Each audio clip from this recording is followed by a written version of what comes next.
Akashvani Mumbai.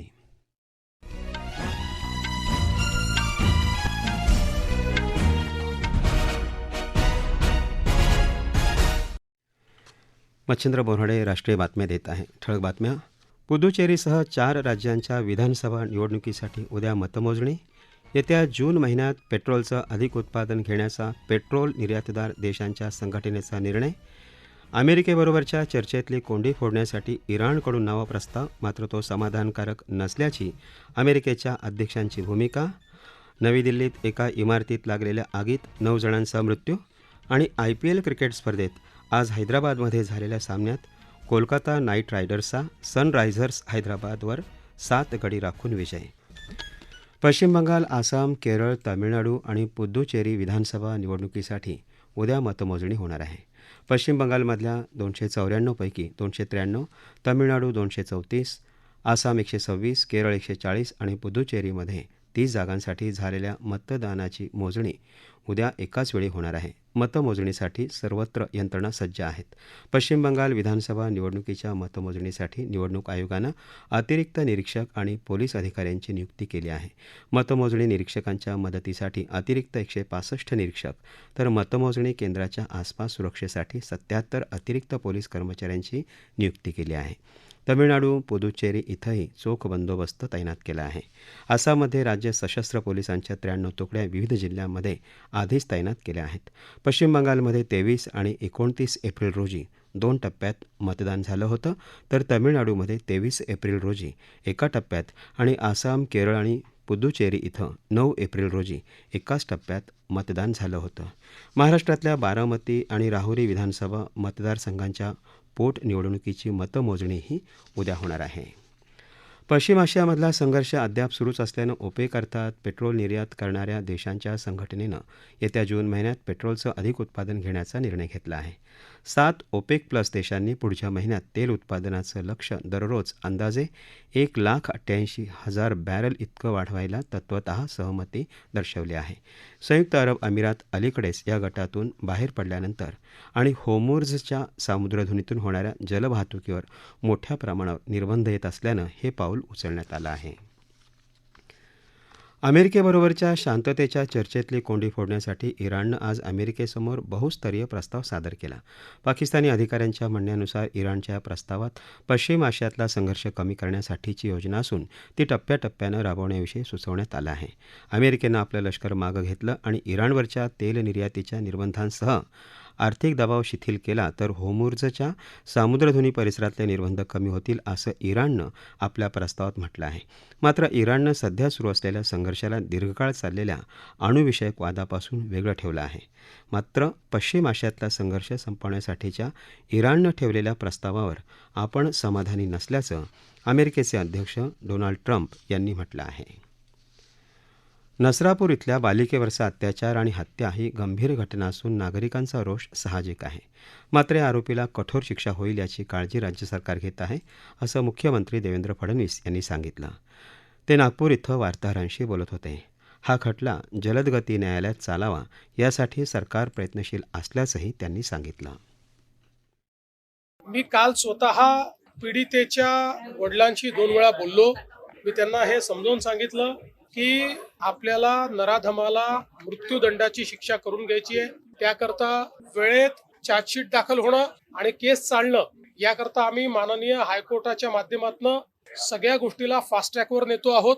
Record वेळेत काम करण्याचा आमचा या संदर्भातला प्रयत्न आहे. पुणे जिल्ह्यात नसरापूर इथं बालिकेवरल्या अत्याचार आणि हत्येचा राष्ट्रीय महिला आयोगाच्या अध्यक्ष विजया रहाटकर यांनी निषेध केला आहे. ही घटना अतिशय क्लेशदायक असून मानवतेवरचा कलंक आहे अशा शब्दांत त्यांनी भावना व्यक्त केल्या. या प्रकरणी महिला आयोगानं राष्ट्रीय बालहक्क सुरक्षा आयोगाला पत्र लिहिलं असून तात्काळ कारवाई करण्याची विनंती केल्याचं रहाटकर यांनी सांगितलं. हे प्रकरण माणुसकीला काळिमा फासणारं असल्याची प्रतिक्रिया राष्ट्रवादी काँग्रेस शरदचंद्र पवार पक्षाचे नेते आणि माजी गृहमंत्री अनिल देशमुख यांनी दिली आहे. अशा घटना रोखण्यासाठी राजकीय श्रेयवाद बाजूला ठेवून शक्ती कायदा तातडीने लागू करावा अशी मागणी त्यांनी केली. या राष्ट्रीय बातम्या आकाशवाणीच्या मुंबई केंद्रावरून देत आहोत. आकाशवाणी मुंबईच्या एअर न्यूज मुंबई या इन्स्टाग्राम पेजवर तुम्हाला दिवसभर महत्त्वाच्या बातम्या वाचता येतील.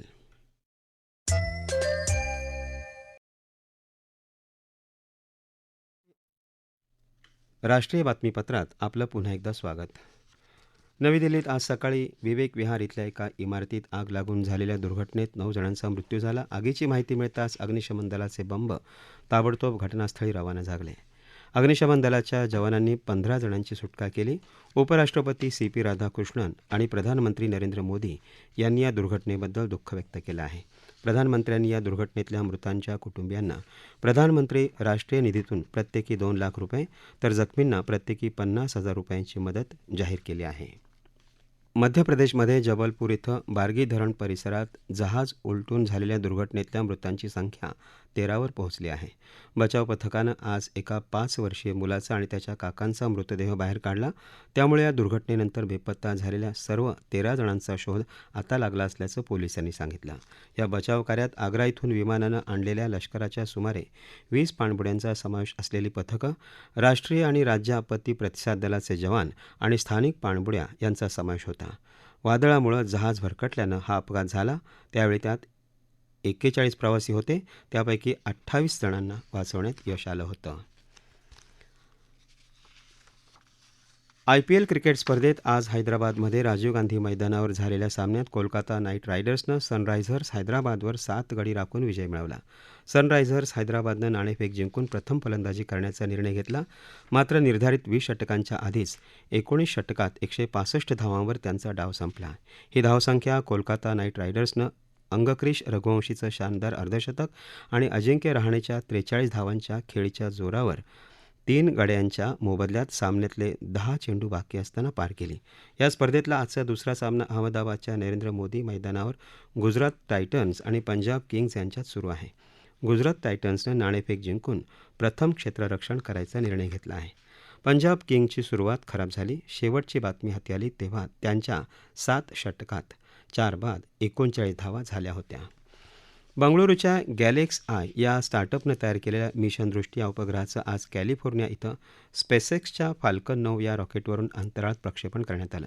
190 किलो वजनाचा मिशन दृष्टी हा खासगी भारतीय कंपनीनं बनवलेला सर्वात मोठा उपग्रह आणि इलेक्ट्रो ऑप्टिकल आणि सिंथेटिक अपार्चर रडार सेन्सर्स या 2 गोष्टींचं एकत्रीकरण करणारा हा जगातला पहिला ऑप्टोसार उपग्रह आहे. उपराष्ट्रपती CP राधाकृष्णन, प्रधानमंत्री नरेंद्र मोदी, संरक्षण मंत्री राजनाथ सिंह, माहिती आणि तंत्रज्ञान राज्यमंत्री यांनी या यशाबद्दल गॅलेक्सी आय या स्टार्टअपचं अभिनंदन केलं आहे. एम्स अर्थात भारतीय आयुर्विज्ञान संस्थेनं पाठीच्या कण्याच्या व्यंगावर उपचार करण्यासाठी शस्त्रक्रियेचं नवीन तंत्र विकसित केलं आहे.